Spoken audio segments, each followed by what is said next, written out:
কোরবানির ইতিকথা, কোরবানি কি ও কেন। কোরবানি ইসলামের একটি গুরুত্বপূর্ণ বিধান। হযরত আদম আলাইহিস সালামের সময় থেকেই এর প্রচলন হয়েছিল।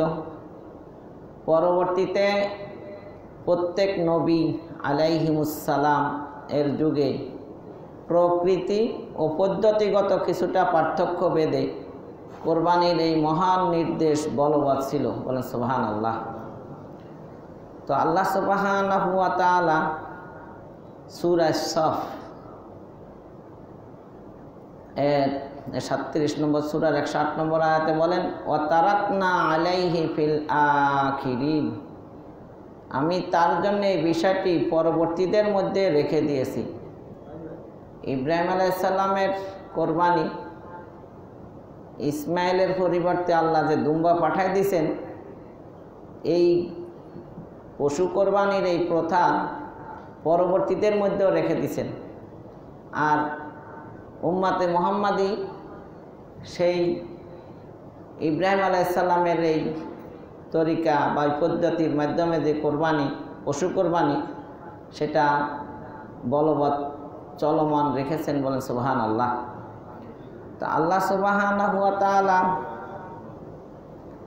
সূরা হজ 22 নম্বর সূরা 34 নম্বর আয়াতে বলেন, ওয়ালিকুল্লি উম্মাতিন জাআলনা মানসাকাল লিয়াযকুরু ইসমাল্লাহি আলা মা রাযাকাহুম মিন বাহিমাতিল আনআম, আমি প্রত্যেক উম্মাতের জন্য কোরবানি নির্ধারণ করেছি যাতে তারা আল্লাহর দেয়া চতুষ্পাদ জন্তু জবে করার সময় আল্লাহর নাম উচ্চারণ করে। বলেন সুবহানাল্লাহ।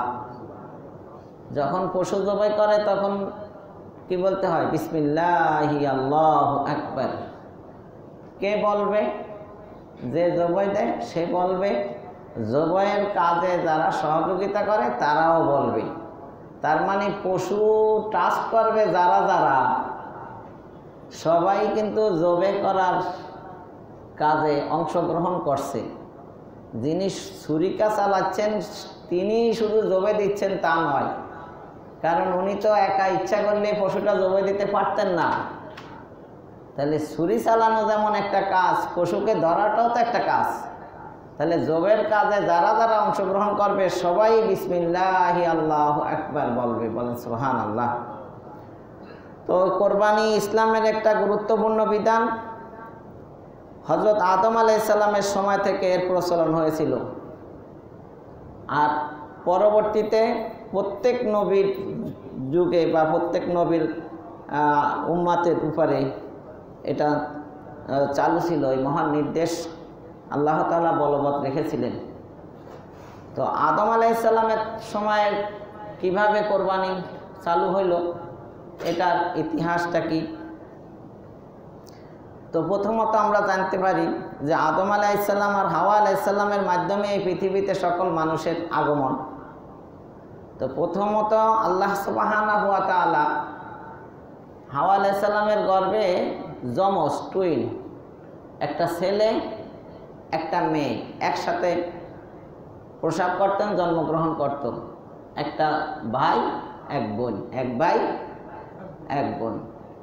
এইভাবে আদম আলাইহিস সালামের সন্তান হয় 19 জোড়া একজন। যে সময় একজন হয়েছে ওই সময় তার কোনো বোন ছিল না। ওই ছেলেটার নাম ছিল শীস আলাইহিস সালাম। তিনি শুধু একাই জন্মগ্রহণ করেছেন। আর প্রতিবারই একটা ছেলে একটা মেয়ে জন্মগ্রহণ করেছেন। তো প্রথম দেশ ওরসে যে ছেলে আর মেয়ে জন্মগ্রহণ করে, এই ছেলেটির নাম হলো হাবিল আর মেয়েটির নাম হলো লুবাদা। তো লুবাদা সে ছিল একটু শ্যামবর্ণ, কালো কুৎসিত কদাচিৎ। আর পরবর্তীতে যে ছেলেটি জন্মগ্রহণ করে তার নাম কাবিল। আর তার সহোদর যে বোনটি জন্মগ্রহণ করে তার নাম হলো আকলিমা। তো তার সাথে যে বোনটা জন্মগ্রহণ করে সে ছিল পরমা সুন্দরী, রূপসী, সুশ্রী। তো যেহেতু পৃথিবীতে আর কোনো ছেলে মেয়ে নাই, শুধু একমাত্র ভাই বোন ছাড়া, তো এই জন্য আদম আলাইহিস সালামের শরীয়তে ভাই বোনের বিবাহ বৈধ ছিল। তবে একটু দূরত্ব সৃষ্টি করার জন্য, যেহেতু আদম আলাইহিস সালাম একজন নবী, আল্লাহর নির্দেশেই তা করেছিলেন, তিনি সিদ্ধান্ত নিলেন যে প্রথম যে ছেলেটি জন্মগ্রহণ করেছে তার জন্য পরবর্তীতে যে মেয়েটি জন্মগ্রহণ করেছে তার সাথে বিবাহ বন্ধনে আবদ্ধ হওয়ার নির্দেশ দিলেন। আর পরবর্তীতে যে ছেলেটি জন্মগ্রহণ করেছে তার জন্য তার পূর্বে যে মেয়েটি জন্মগ্রহণ করেছে তার সাথে তার বিবাহ বন্ধনের বিধান চালু করলেন। কিন্তু দেখা গেল যে হাবিল এর সাথে যে মেয়েটি জন্মগ্রহণ করেছে সে ছিল একটু কদাচিৎ কালো। তো এটা ভাগে পড়ে হলো কাবিলের পরবর্তী ছেলে, কিন্তু কাবিল এই কালো মেয়েটিকে বিবাহ করতে রাজি হলো না। তার সহোদর যে বোন সেটা ছিল সুশ্রী সুন্দরী, সে ওইটাকেই বিবাহ করতে চায়। এখন আদম আলাইহিস সালাম তিনি নবী ছিলেন, তার কথা তো তাকে মানতে হবেই, আর বাবা হিসেবেও তো তার কথা মানা উচিত।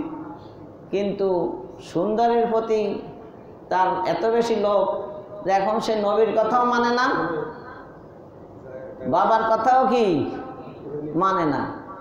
আর নবীর কথা আর আল্লাহর কথা কি একই, কারণ নবীরা যা কিছু বলেন কি আল্লাহর হুকুমে, আল্লাহর নির্দেশ ক্রমেই বলে থাকেন। তো যেহেতু তারা মানতে রাজি নয়, মানে কাবিল মানতে রাজি না, সেজন্য আদম আলাইহিস সালাম আর একটা ফয়সালা বা সমাধানের একটা বিকল্প ব্যবস্থা করলেন যে তোমরা উভয় আল্লাহর জন্য কোরবানি করো, উৎসর্গ করো। তখন কোরবানি করার পদ্ধতিটা হলো, কাবিল মেষ পালতো, সে তার ভেড়া দুম্বা এগুলা ছিল। সে করল কি একটা হৃষ্টপুষ্ট সুন্দর একটা দুম্বা অথবা একটা ভেড়া আল্লাহর জন্য উৎসর্গ করলো, মানে একটা নির্দিষ্ট জায়গার ভিতরে রেখে দিল। আর কাবিল সে ছিল ফার্মার, কৃষক, সে গম বা দানা জাতীয় জিনিস, খাদ্য, এইসবগুলা একটা জায়গার ভিতরে একটা স্তূপ করে রেখে দিল। তখন কোরবানি কবুল হওয়ার নিয়ম হলো আকাশ থেকে একটা আগুন এসে ওইটা জ্বালাইয়া দিত। সূরা আল ইমরান 183 নম্বর আয়াতে কথা বলা আছে, বিকুরবানিন তাকুলুহুন নার।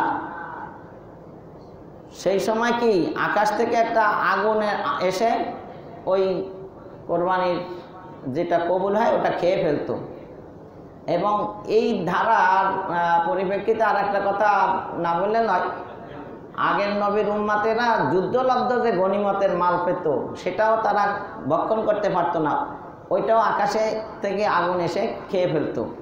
কিন্তু উম্মাতে মুহাম্মাদির জন্য আপনার গনিমতের মালকে আল্লাহ হালাল করেছেন, বলেন সুবহানাল্লাহ।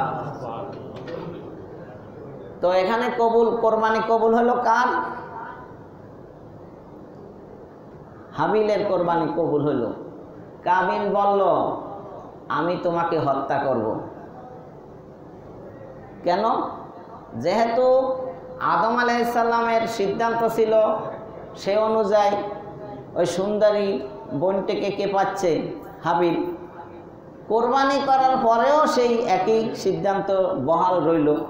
তাই এমত অবস্থায় সে তো ধর্ম পালন করে তো আর তার সুন্দর বোন পাইল না, বাবার কথা মেনেও সুন্দর বোনকে সে বিবাহ করতে পারল না, এখন আল্লাহর হুকুম পালন করেও পারল না। এখন সে জোর খাটাইতে লাগলো, আমি তোমাকে হত্যা করব। কারণ হত্যা করলে তুমি তো আর আমার সহোদর বোন সুন্দরী বোনকে তুমি বিবাহ করতে পারবে না। সে ঠিকই তাকে হত্যা করে ফেলল।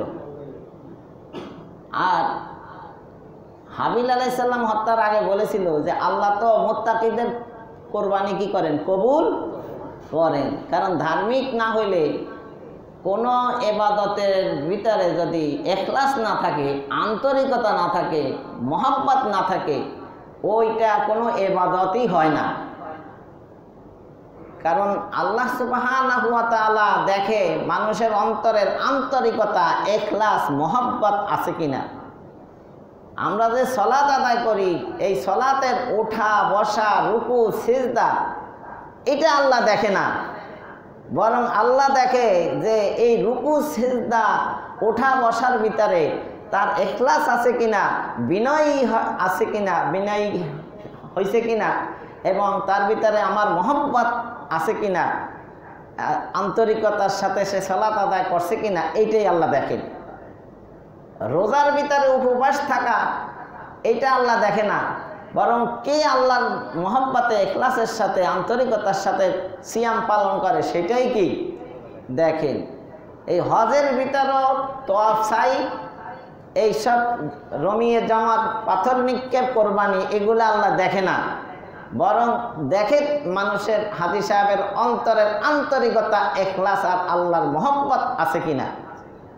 ঠিক কোরবানি দাতা কত বড় পশু কোরবানি করলো, কত দামের কোরবানি করলো, সেটা আল্লাহ সুবহানাহু ওয়া তাআলা দেখে না, বরং কি দেখেন যে তার অন্তরের ভিতরে আমার ভয় আছে কিনা, তার অন্তরে ইখলাস আছে কিনা, আমার মহব্বত আছে কিনা, আন্তরিকতা আছে কিনা, সেটাই দেখেন। বলেন সুবহানাল্লাহ।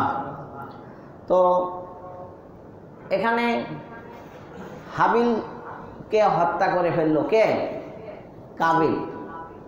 আমাদের হুজুরে সহজে মুখস্থ রাখার জন্য বলছিল যে হত্যার আরবি হলো কতল। হত্যার আরবি কি? কতল। কতল মানে কি? হত্যা। কফ, কতল লিখতে 2 নোক্তাওয়ালা কফ লাগে।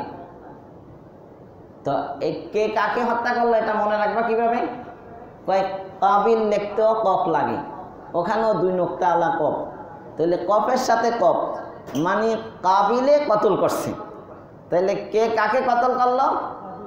কাবিল কতল করলো হাবিলকে। এখন ভাইকে হত্যা করার পরে সে তার ভাইকে কি করবে কিছুই তো সে জানে না। তার ভাইকে কাঁধে করে নিয়ে বহন করে ঘুরতেছে।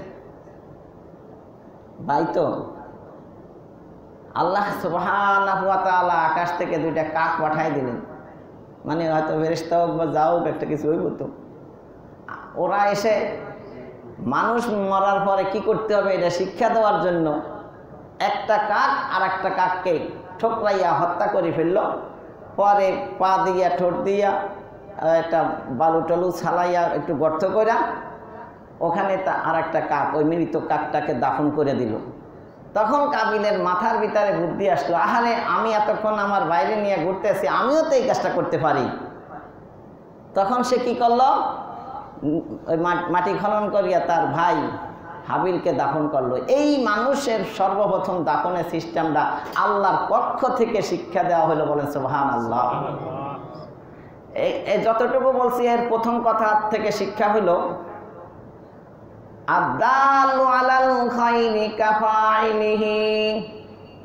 কেউ যদি কোনো ভালো কাজের কাউকে পথ দেখায়, পরবর্তী জেনারেশন যদি তার দেখা দেখি ভালো কাজ করে, তাহলে সর্বপ্রথম যে ভালো কাজটা করে পথ দেখালো, চালু করলো, রেওয়াজ বা প্রথা সমাজে বাস্তবায়ন করলো, ও একটা নেকির রেশিও অনুযায়ী সদকায়ে জারিয়া হিসাবে সওয়াবের একটা অংশ সে মৃত্যুর পরেও পেতে থাকবে। বলেন সুবহানাল্লাহ। এই জন্যই তো আবু বকর সিদ্দিক রাদিয়াল্লাহু তাআলা আনহু প্রথম মুসলিম।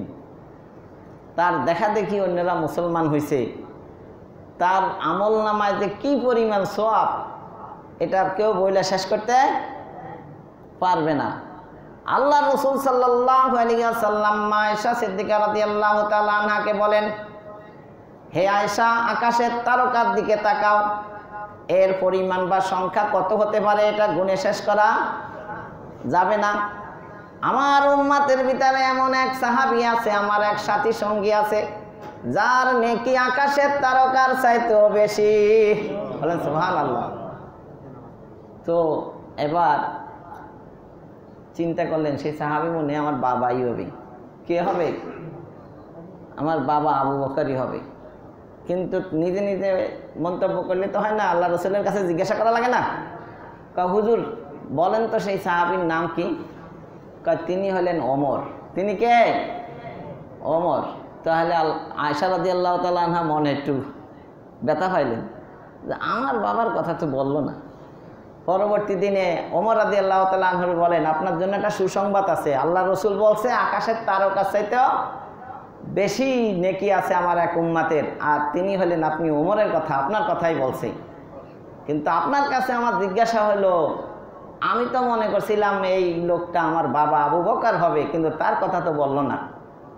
তো ওমর রাদিয়াল্লাহু তাআলা আনহু বলেন, ওই যে গারে হিজরত করি আল্লাহ রসুলকে নিয়ে, গারে সুরে যে 3 দিন ছিল, ওই এক রাত্রে যে পরিমাণ নেকি কামাইছে, আমার তার যদি ওই এক রাত্রের নেকি আমি ওমরকে দিয়ে দিই, আমার সারা জীবনের নেকি আবু বকরকে দিয়ে দেব। বলেন সুবহানাল্লাহ। তার মানে আবু বকরের নেকির সীমা, এটা কোনো কিছু দিয়ে উদাহরণ দিয়ে বোঝানো যাবে না। বেহেশত কয়টা? কয়টা বেহেশত এটা জানবেন না? 8টা। একটা লোক, আল্লাহ রসুল বলেন আমার উম্মতের ভিতরে একটা লোককে 8টা বেহেশতের 8টা দরজাই ডাকতে থাকবে যে তুমি আমার ভিতর দিয়ে প্রবেশ করে আমাকে ধন্য করো। বলেন সুবহানাল্লাহ। আর তিনি কে? আবু বকর সিদ্দিক রাদিয়াল্লাহু তাআলা আনহু। বলেন সুবহানাল্লাহ। তাহলে ভালো কাজ সমাজে চালু করলে এটার একটা সওয়াব পাবেন, খারাপ কাজ চালু করলেও কি গুনাহ পাবেন? গুনাহ পাবেন না? তো সর্বপ্রথম পৃথিবীতে হত্যার কাজটা কে করছে? কাবিল। কিয়ামত পর্যন্ত যে দলই করেন, যে মতের লোকই হন, যে যাকেই হত্যা করেন, তার একটা সওয়াব আপনি যেমন পাবেন, রেশিও অনুযায়ী এই হত্যার একটা গুনার অংশ কাবিলের আমল নামায় দিয়ে বুঝবে। বলেন নাউজুবিল্লাহ। তাহলে এখন থেকে ভালো কাজ চালু করতে চেষ্টা করেন, আপনাকে কিন্তু ফলো করে। আপনি যদি বিড়ি খান, সিগারেট খান, বেশি রাত করিয়া বাসায় আসেন, আপনার ওয়াইফের সাথে বেশি একটা ঝগড়াঝাটি করেন, তাহলে আপনার ছেলে কিন্তু ওইভাবেই আপনার পুত্রবধূর সাথে ওইরকমই করবে, সেও কিন্তু ওইভাবে চলবে। এতে করে আপনার কিয়ামত পর্যন্ত জেনারেশনকে কিন্তু আপনি ভালো কিছু দেখাইয়া গেলেন না, ভালো কিছু শিখাইয়া গেলেন না, ভালো কোনো পথে রেখে গেলেন না। আপনি একটা বিশৃঙ্খলা উচ্ছৃঙ্খলা একটা পরিবার রেখে আপনি মরে গেলেন। কারণ আপনাকে কি করবে? ফলো করবে। তাইলে এখন থেকে আপনাকে ভালো হয়ে যেতে হবে, তাহলে আপনার পরিবারও কি হয়ে যাবে? ভালো হয়ে যাবে। দ্বিতীয় নম্বর কথা হলো, মুসলমান মারা গেলে কি করা হয়? দাফন করা হয়। কিন্তু পার্শ্ববর্তী রাষ্ট্র বা আমাদের দেশে হিন্দুরা মারা গেলে কি করে? পোড়ায়। বলেন তো পোড়া মানুষ পোড়ায়, গন্ধের মতো গন্ধ আর আছে কিছু? মানুষের গন্ধ সহ্য করতে পারবেন? আমি ওই যে চট্টগ্রাম থাকতে বিদেশ থেকে যে লাশ আসে না, চা পাতা টাতা দিয়ে প্যাকেট ট্যাকেট করি, এত গন্ধ, কি জানাজা পড়ব, জান বাড়িয়ে যাওয়ার মতন মানুষ পচা গন্ধ, খুব মারাত্মক। এইটারে পোড়ায়। বলেন তো এরা পরিবেশবাদী, এরা কেন তাদের পক্ষে কিছু বিপক্ষে কিছু বলে না? এরা তো সমাজের পরিবেশটা কি করে? নষ্ট করে দেয়। ইসলাম শান্তির ধর্ম, তার আচার ব্যবহারে জীবদ্দশায় মানুষকে শান্তিতে রাখবে, মৃত্যুর পরেও তার দ্বারা যেন কেউ কষ্ট না পায় সেদিকে খেয়াল করে। বলেন সুবহানাল্লাহ। তাহলে ইসলাম কত, ইসলামের সৌন্দর্য কত বেশি। বলেন সুবহানাল্লাহ। একটা লোক জীবদ্দশায়ও কাউকে কষ্ট দিল না, মরার পরেও সে কাউকে কষ্ট দিল না। আর যারা পোড়ায় তারা কি করে? সমাজের সব কিছু নষ্ট। আশরাফুল মাখলুকাত সৃষ্টির সেরা মুসলমান, তাকে সুন্দর করে গোসল করায়, তাকে আতর গোলাপ সুরমা লাগায় এবং তাকে সুন্দর পোশাক কাফনের কাপড় পরিধান করায়। এবং ইসলামের নিয়ম এখানে আপনারা একটু ভুল করেন, সবারই এক কাপড় দিয়া দাফন দেন, কাফন পরান, এটা ঠিক না। বরং যে জীবদ্দশায় যে মানের যে দামের কাপড় পরিধান করতে, মৃত্যুর পরে সাদা কাপড় হোক, কিন্তু ওই মানের ওই দামের পরানো উচিত। তাহলে মৃত্যুর পরেও ইসলাম মানুষকে কি করে? সম্মান করে, সুসজ্জিত করে তাকে কি করে? কবরের ভিতরে দাফন করা হয়। এইভাবে আগুন লাগাইয়া পোড়ানো, এটা তো একটা অমানবিক অমানসিক কাজ, মানবতা বিরোধী কাজ। এটা বিবেক সম্পন্ন লোকের এটা মেনে নেওয়া উচিত নয়, যে নিজ হাতে নিজের বাবার মুখে আগুন লাগাই দিয়ে পোড়াইয়া ফেলা। আমি যেটা বলতে চাইছিলাম সেটা হলো যে ইসলামে যে সৌন্দর্য, এটা যদি মানুষ চিন্তা করে তাহলে তাকে অবশ্যই ইসলাম গ্রহণ করতে তাকে আগ্রহী করে তুলবে। বলেন সুবহানাল্লাহ। তো এখন আমরা আদম আলাইহিস সালামের যে সন্তান হাবিল আর কাবিলের যে ঘটনাটা পড়লাম শুনলাম, এটা কোরআনে বলছে। এটা আপনার সূরা মায়দা 5 নম্বর সূরার 27 নম্বর আয়াতে বলে, হযরত আদম আলাইহিস সালামের পুত্রদ্বয়ের এই কোরবানির ঘটনাটা আল্লাহ সুবহানাহু ওয়া তাআলা তার হাবিব মুহাম্মদুর রাসূলুল্লাহ সাল্লাল্লাহু আলাইহি ওয়াসাল্লামকে সঠিকভাবে বিশুদ্ধভাবে সত্য ঘটনা শোনায় দেওয়ার জন্য বলেছেন। বলেন সুবহানাল্লাহ। আচ্ছা, ওনার আগমন কবে? প্রায় 8000 বছর আগে। তো মুহাম্মদুর রাসূলুল্লাহ সাল্লাল্লাহু আলাইহি ওয়াসাল্লাম 8000 বা 7000 বছর পরে আসা 8000 বছর আগের ঘটনা সুন্দরভাবে বলবে কিভাবে? এটা কি হয়নি? উনি বলবেন না, ওনারা যেটুক জানাইতে সেটুক শুনেই দিবেন। কারণ পুরা কোরআনটা তো আল্লাহর বাণী, মুহাম্মদ সাল্লাল্লাহু আলাইহি সাল্লামের বানানো কোনো কথা নয়। এই জন্য কোরআনে বিভিন্ন ইতিহাস ঘটনাবলীর কথা উল্লেখ এজন্য করেছে যে আরবের কাফেররা বলে থাকতো যে এটা মুহাম্মাদের বানানো বাণী। যদি তাই হয় তাহলে মুহাম্মদ তো মরুভূমি থুইয়া আর কোথাও যায় নাই, এত ইতিহাসের কথা জানলো কিভাবে? যে কোনো দিন স্কুল কলেজ ইউনিভার্সিটিতে পড়ে নাই, যার কোনো জাগতিক কোনো শিক্ষক নাই, তিনি এত সুন্দরভাবে ঘটনাবলী নির্ভুলভাবে বলেন কিভাবে? আসলে উনি বলেন না, ওনাকে বলান। উনি যা কিছু বলেন আল্লাহর নির্দেশেই বলেন, ওহির মাধ্যমেই বলেন, ওহি বা ঐশী জ্ঞানের মাধ্যমেই বলেন। বলেন সুবহানাল্লাহ। তা আল্লাহ বলেন, ওয়াতলু আলাইহিম নাবা আবনাই আদম বিল হক ইয ক্বাররাবা কুরবানান ফাতুকুব্বিলা মিন আহাদিহিমা ওয়া লাম ইউতাকাব্বাল মিনাল আখার ক্বালা লাআকতুলান্নাকা ক্বালা ইন্নামা ইয়াতাকাব্বালুল্লাহু মিনাল মুত্তাকিন। আপনি তাদেরকে, কে?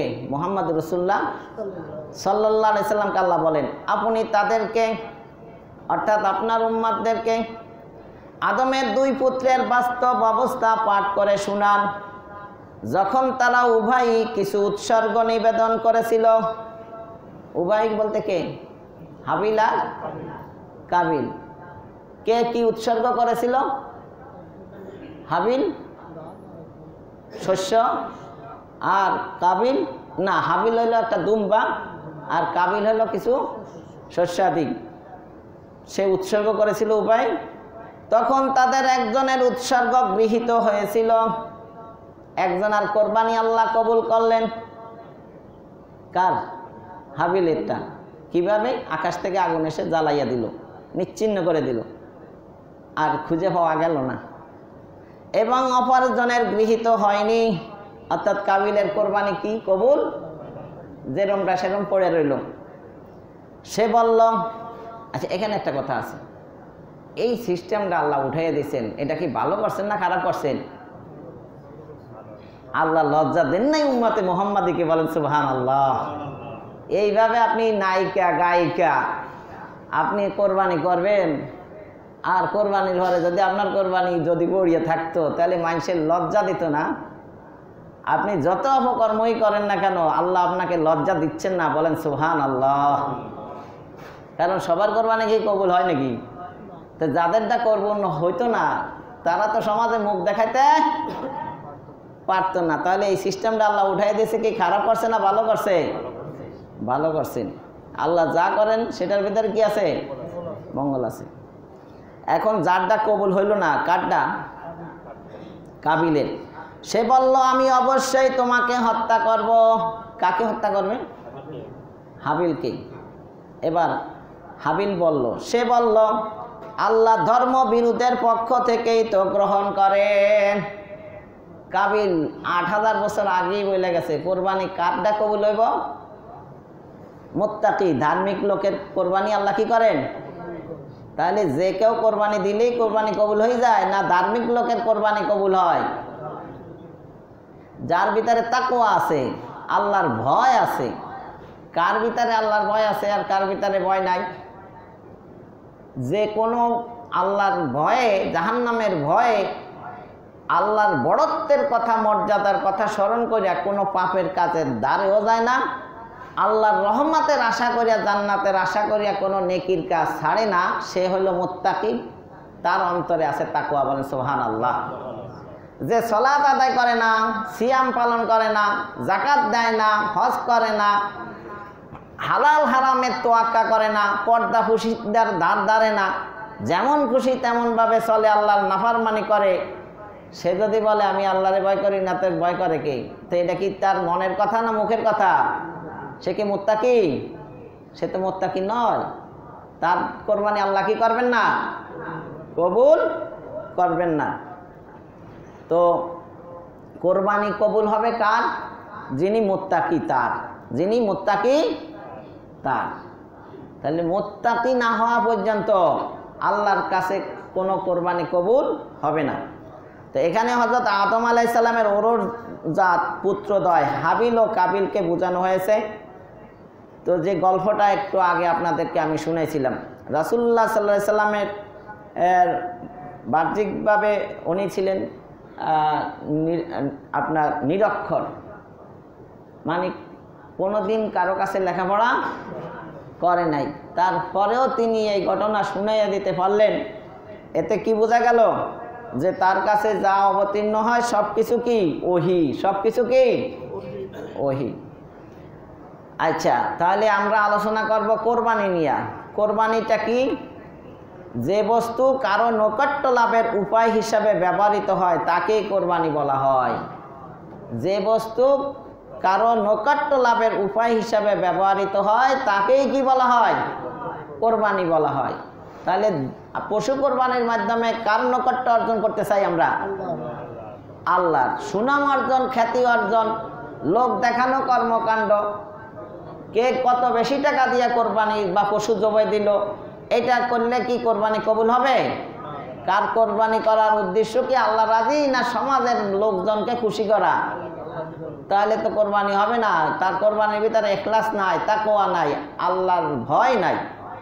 শরীয়তের পরিভাষায় কোরবান বলা হয় ওই জন্তুকে যাকে আল্লাহ তাআলার নৈকট্য লাভের উদ্দেশ্যে জবে করা হয়। তাহলে কোরবানি বলেন বা অন্য ইবাদত বলেন, এটা আমরা কার উদ্দেশ্যে করব? আল্লাহর উদ্দেশ্যে। আল্লাহ সুবহানাহু ওয়া তাআলা সূরা আনাম 162 নম্বর আয়াতে আল্লাহর নবীকে আল্লাহ বলেন, কুল ইন্না সলাতি ওয়া নুসুকি ওয়া মাহইয়ায়া ওয়া মামাতি লিল্লাহি রাব্বিল আলামিন। আপনি বলুন, আমার নামাজ, আমার কোরবানি এবং আমার জীবন ও মরণ বিশ্ব প্রতিপালক আল্লাহরই জন্যে। আমাদের সব কিছু কার জন্য করতে হবে? আল্লাহর জন্য। এখানে সমগ্র ইবাদত আল্লাহর জন্যেই নিবেদিত। নামাজ যাবতীয় সৎকর্মের প্রাণ ও ধর্মের স্তম্ভ। সমগ্র জীবনের কাজকর্ম ও অবস্থা, আমার সব কিছুই বিশ্বপালক আল্লাহর নৈকট্য লাভের জন্য, বলেন সুবহানাল্লাহ। তাহলে এখানে বলা আছে কুল ইন্না সলাতি ওয়া নুসুকি। আপনি বলুন আমার নামাজ, আমার কোরবানি। আগে কি কোরবানি বলছেন? আগে নামাজ বলছে। তাহলে যারা কোরবানি করবেন তারা নামাজ না পড়লেও চলবো নাকি? তো এরকম মানুষ তো বহুত আছে, টাকার অভাব নাই, 3টা 4টা করে আরে লক্ষ লক্ষ টাকার পশু জবাই দিয়া কোরবানি দিতে আছে, কিন্তু নামাজের দাঁড়েও না, দাঁড়ে কাছেও যায় না, তাদের কোরবানি হবে? যারা সালাত আদায় করে না কোরবানি দেয়, এরা হলো অন্ধের চোখে চশমা লাগানোর মতন। এমনি এ বেটা যে অন্ধ আসিল বোঝা যায় না, যখন চশমা লাগাই একটা সাদা ছড়ি হাতে নিয়ে এরকম টকটক করে, তখন অন্যরা বুঝতে পারে লোকটা চোখে দেখে না। এই চশমা কি দেখার জন্য না ও যে অন্ধ এটা আরো প্রকাশ করার জন্য? এতে কোনো লাভ হয়েছে? তার চোখের কোনো লাভ হয়েছে, ফায়দা হয়েছে? ঠিক যারা সালাত আদায় করে না তারা যদি কোরবানি দেয়, তো অন্ধের চোখে চশমা দেওয়ার মতো কোনো লাভ হবে না। তাহলে নামাজ পড়তে হবে, নামাজ আগে, কোরবানি কি পরে। তো আমাদের সব কিছুই আল্লাহর নৈকট্যের জন্য করতে হবে, যেটাকে এক বাক্যে বলা হয় রেজায়ে মাওলা। রেজায়ে মাওলা মানে জীবনের যাবতীয় কাজ মাওলার রাজি খুশি করার জন্য। মাওলাকে আল্লাহ, মালিক, মাওলা, অভিভাবক কে? আমাদের অভিভাবক। হাসবুনাল্লাহু ওয়া নি'মাল ওয়াকিল, নি'মাল মাওলা, নি'মাল মাওলা, উন্নত বা উত্তম মাওলা, অভিভাবক। নি'মাল মাওলা ওয়া নি'মাল নাসির, এবং উত্তম সাহায্যকারী কে? আল্লাহ। তো যারা আল্লাহর রাজি খুশির জন্য জীবনের কাজ কাম করে না, বরং তারা নিজের মন চায় জিন্দেগি গঠন করে, মনে যা চায় তাই করে, তাহলে সমাজের মানুষ এখন কয় ভাগ হয়ে গেল? এক ভাগ আল্লাহর হুকুম নবীর তরিকা মতে জীবন যাপন করে, রেজায়ে মাওলা, জীবনের সব কাজের ভিতরে আল্লাহর সন্তুষ্টি খোঁজে। আর এক দল আছে যারা মন যা চায় তাই করে, আল্লাহ রাজি হোক না হোক, ইসলামে থাকুক না থাকুক, ওইটা তারা তোয়াক্কা পরোয়া করে না। তা 2 শ্রেণীর লোকের ফলাফল আল্লাহ তাআলা আপনার সূরা নাজিয়াত 79 নম্বর সূরা 37, 38, 39 3টা আয়াতে যারা মন চাই জিন্দেগি নিজের মন বা খেয়াল খুশি মতে চলে, তাদের ব্যাপারে বলেন, فأما من طغى وآثر الحياة الدنيا فإن الجحيم هي المأوى। তখন যে ব্যক্তি সীমা লঙ্ঘন করেছে এবং পার্থিব জীবনকে অগ্রাধিকার দিয়েছে, তার ঠিকানা হবে জাহান্নাম। সীমা লঙ্ঘন করা, আল্লাহর হুকুমের পরিপন্থী করা, এটাই কি সীমা লঙ্ঘন করা। এবং পার্থিব জীবনকে অগ্রাধিকার দেয়, এই পার্থিব জীবনকে অগ্রাধিকার দেয়, এটার একটা ব্যাখ্যার দরকার আছে, না হলে আবার বুঝবেন না যে কীভাবে দুনিয়ারে অগ্রাধিকার দিল, আখেরাতকে পিছনে ফেললো। এটার একটা ব্যাখ্যা জানার দরকার আছে। ব্যাখ্যাটা হলো, যে কাজ অবলম্বন করলে দুনিয়াতে সুখ ও আনন্দ পাওয়া যায়, যে কাজ অবলম্বন করলে দুনিয়াতে সুখ ও আনন্দ পাওয়া যায়, কিন্তু পরকালে তার জন্য আযাব নির্দিষ্ট আছে, সেই ক্ষেত্রে পরকালের প্রতি উপেক্ষা প্রদর্শন করে দুনিয়ার সুখ ও আনন্দকেই অগ্রাধিকার দেওয়াই হলো জাহান্নামে তার ঠিকানা হবে। বলেন নাউজুবিল্লাহ। যে কাজ করলে আখেরাতে কোনো লাভ নাই, সব লাভটুক দুনিয়াতেই, এই সময় সে আখেরাতের তোয়াক্কা না করিয়া ওই দুনিয়ার সাময়িক ফায়দা নেওয়ার জন্য সে ওই কাজটা করে বসে। বলেন, বিড়ি খাইলে কি আখেরাতে কোনো জান্নাতের স্তর বাড়বে নি? তাইলে এটা তো লাভটা কোন জায়গা? তো এখন আখেরাতে চিন্তা না করিয়া যাও অজ্ঞা আন খাইয়াল। মদ খাইলে কি আখেরাতে কোনো লাভ আছে?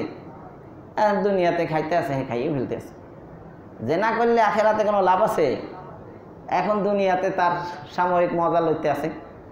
তাহলে এরাই দুনিয়ারে অগ্রাধিকার দিল, মন যা চায় তাই করলো। বলেন, ফজরের নামাজ না পড়িয়া ঘুমাইলে আখেরাতে লাভ আছে না দুনিয়াতে একটু আরাম পাইলো, ঘুমাইলো?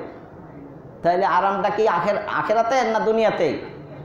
সে আখেরাতে যাও ফজরের নামাজ না পড়িয়া শুয়ে রইল।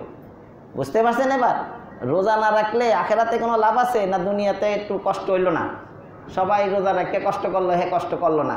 তাহলে দুনিয়াতে সে সাময়িক ফায়দা লাভের জন্য আখেরাতকে জলাঞ্জলি দিয়ে দিল, আখেরাতকে উপেক্ষা করলো, আখেরাতকে তোয়াক্কা পরোয়া না করিয়া দুনিয়ার সাময়িক সুখ শান্তি ভোগের জন্য তার প্রবৃত্তির তাড়নায়, নফসের তাড়নায় তার মন বা খেয়াল খুশি মোতাবেক সে জীবন যাপন করলো, এই লোকটার ঠিকানা কোথায়?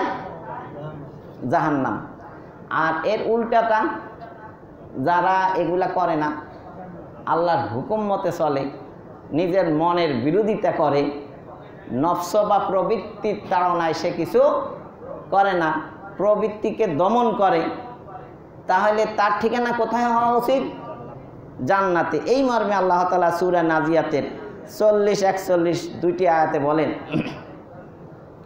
ওয়া আম্মা মান খাফা মাকামা রাব্বিহি ওয়া নাহান নাফসা আনিল হাওয়া ফা ইন্নাল জান্নাতা হিয়াল মাওয়া। পক্ষান্তরে যে ব্যক্তি তার পালনকর্তার সামনে দণ্ডমান হওয়াকে ভয় করেছে এবং খেয়াল খুশি থেকে নিজেকে নিবৃত্ত রেখেছে, তার ঠিকানা হবে জান্নাত। বলেন সুবহানাল্লাহ। যে ব্যক্তি পালনকর্তার সামনে দাঁড়াইতে হবে, এই ভয়টা সে দুনিয়াতে অন্তরে লালন করছে। বলেন তো, পরকালে মৃত্যুর পরে কিয়ামতের দিন যখন আমরা দাঁড়াইতে হবে, কিয়াম করা মানেই কি? দাঁড়ানো।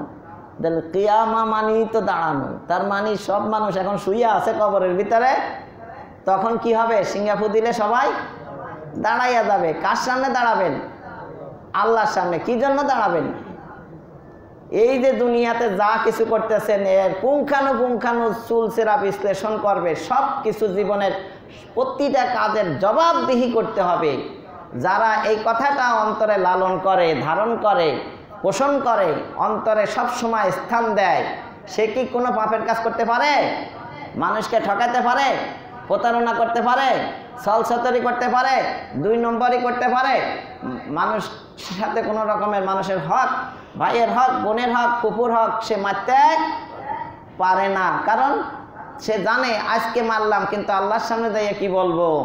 সেদিন তো হয়তো আমার নেকি তাকে দিয়ে দিতে হবে, না হলে তার গোনা আমি নিয়ে জাহান্নামে যাইতে হবে।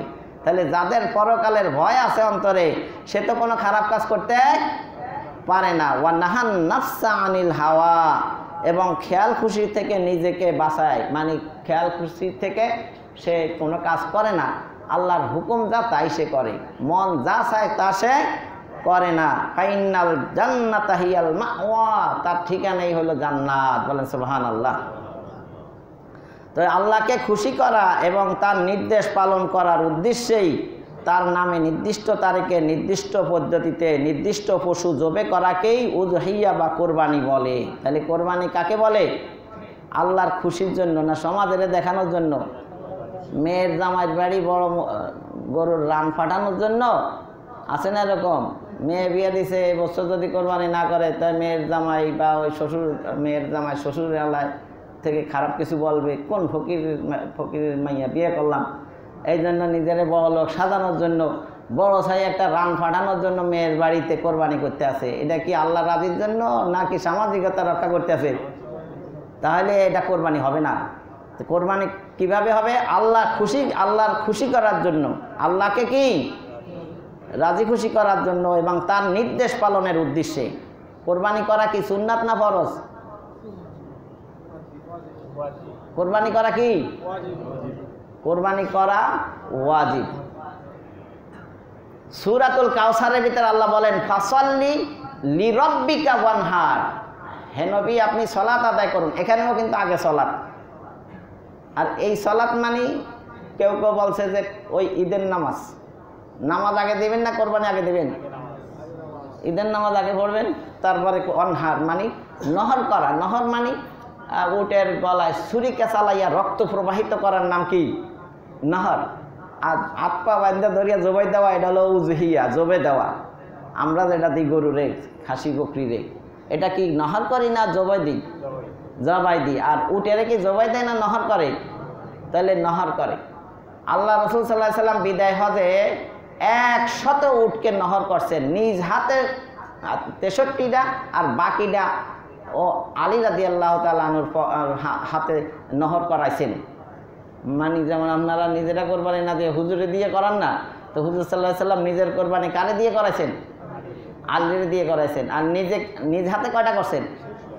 কারণ ওনারে আল্লাহ 63 বছর হায়াত দিয়েছেন, উনি গুইনা 63টাই কি করেছেন? কোরবানি নিজ হাতে দিয়ে নহর করাইছেন। আল্লাহ নহর করাইতে বলছেন, নহর করছে কি করে নাই? তা আল্লাহ রসুল কোরবানি করে নাই?